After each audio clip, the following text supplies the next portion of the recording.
नमस्कार मंडळी. तर स्वागत आहे तुमचं आजच्या व्हिडिओत. तर आज आमचो दौरो होतो आचरेण्यात आमका एक कॅमेरा लावूचो होतो. तर आम्ही येऊन बसलो भवानीवाल्याच्या आणि भवानीवाल्याकडनं पाईप घेऊन आम्ही येऊन बसलो आमच्या वेल्डिंगवाल्याकडे आणि त्याका म्हटलं जरासो पाईप वाढवून दे, कारण की पाईप जरा उंच लागणार होतो. त्यामुळे त्यांना आपला वेल्डिंग मारून घेतला आणि पाईप आमका वाढवून दिला आणि आम्ही येऊन बसलो थेट आचरण्यात दिलो आणि आम्ही कॅमेराला जोडून घेतलं आणि मारलेलो खड्डो दादा बसवताना दादाचं तेवढं दम निघालो आणि ह्यो पण कॅमेरा लावून पूर्ण केलेलो आणि आम्ही थेट निघालो कोकीज रेषेन निघालो आणि फाटका जवळच्या वडाक लागलेली आग बघून आम्ही जरासे थांबलो आणि थंय मात्र अग्निशामक दल इल्ला.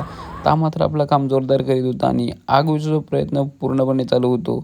ता आम्ही बघितलं आणि आम्ही थेट येऊन बसलो कोकीसऱ्यात येऊन बसलो आणि हय पण खांब लावून मोकळं झालेलो आणि व्हॅलेंटाईन डे असलो तरी माका काय फरक पडणार नव्हतो. मी आपलं उंचावर चढून कॅमेरा लावचं काम पूर्ण केलं. ह्या पण काम झालेलं पूर्ण व्हिडिओ बघू शकता. यूट्यूब चॅनल सबस्क्राईब करा. आता व्हिडिओ पुढच्या व्हिडिओ तर सर लक्ष असू द्या.